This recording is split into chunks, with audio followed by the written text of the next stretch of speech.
ಏನು ಮುಗಿದ್ರು ದರ್ಶನ್ ಅಭಿಮಾನಿಗಳ ಹುಚ್ಚಾಟ ಮುಗಿಯುವಂತೆ ಕಾಣಿಸ್ತಾ ಇಲ್ಲ. ಅರೆಬೆತ್ತಲೆಯಾಗಿ ಸ್ಲೇಟ್ ಹಿಡ್ಕೊಂಡು ದರ್ಶನ್ ಫ್ಯಾನ್ ಫೋಟೋ ಶೂಟ್ ಮಾಡಿಸಿರೋದು. ನಿನ್ನೆ ಅಷ್ಟೇ ಯಾವುದೋ ಮಗುಗೆಲ್ಲ ಆ ಖೈದಿ ಥರ ಒಂದು ಡ್ರೆಸ್ ಹಾಕಿ ಅದರಲ್ಲಿ 6106 ಅಂತ ಏನೋ ನಂಬರ್ ಎಲ್ಲ ಬರ್ಕೊಂಡು ಆ ಹುಚ್ಚಾಟ ಆಗಿತ್ತು.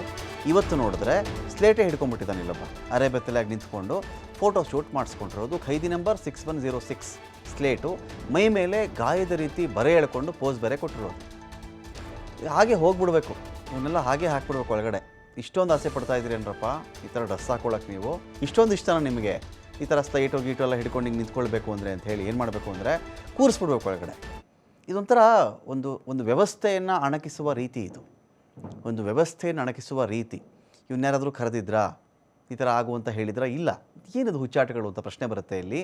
ಪೊಲೀಸ್ ಠಾಣೆಯಲ್ಲಿ ಖೈದಿಗಳನ್ನು ನಿಲ್ಲಿಸುವ ರೀತಿಯಲ್ಲಿ ಪೋಸ್ ಕೊಡ್ತಾ ಇದ್ದಾನೆ. ಒಂದು ಖೈದಿಯ ರೀತಿಯಲ್ಲಿ, ಅಣಕಿಸುವ ರೀತಿಯಲ್ಲಿ, ಅದನ್ನು ಅನುಸರಿಸುವ ರೀತಿಯಲ್ಲಿ ಡ್ರೆಸ್ ಹಾಕೊಳ್ಳೋದು ಬೇರೆ, ಫೋಟೋಶೂಟ್ ಮಾಡಿಸೋದು ಬೇರೆ. ಆ ಥರ ಸ್ಟೇಷನ್ಗೆ ಹೋಗಿ ನಿಂತ್ಕೊಂಡ್ರೆ ಗೊತ್ತಾಗುತ್ತೆ ಆ ಕಥೆ ಏನು ಅಂತ. ಜೈಲಿಗೆ ಹೋಗಿ ಯಾರಿಗೂ ಆಸೆ ಇರಲ್ಲ. ಇದು ಅಲ್ಲಿ ಯಾರೋ ಹೋಗಿದ್ದಾನೆ ಅನ್ನೋ ಕಾರಣಕ್ಕೆ ಇವರು ಅದನ್ನು ಇಮಿಟೇಟ್ ಮಾಡೋದಿದೆಯಲ್ಲ, ಇದು ಒಳ್ಳೆ ಸಂದೇಶ ಅಲ್ಲ ಇದು ಅಂತ. ಈ ಕಡೆ ದರ್ಶನ್ ಬಿಡುಗಡೆ ಆಗಲಿ ಅಂತೇಳಿ ಕೊಪ್ಪಳದಲ್ಲಿ ದೇವರ ಮೊರೆ ಕೂಡ ಹೋಗಿದ್ದಾರೆ. ಕೊಪ್ಪಳ ಜಿಲ್ಲೆಯ ಕನಕಗಿರಿ ಪಟ್ಟಣದ ಅಭಿಮಾನಿ ದೇವರ ಮೊರೆ ಹೋಗಿರೋದು. 10 ರೂಪಾಯಿ ನೋಟಲ್ಲಿ ಡಿ ಬಾಸ್ ಆದಷ್ಟು ಬೇಗ ಹೊರಗಡೆ ಬರಲಿ ಅಂತ ಬರೆದು ಹರಕೆ ಹೊತ್ಕೊಂಡಿರೋದು. ತಿಮ್ಮಪ್ಪನ ಹುಂಡಿಗೆ 10 ರೂಪಾಯಿ ಹಾಕಿದ್ದಾನೆ ಬಸವರಾಜ ದಾಸರ್.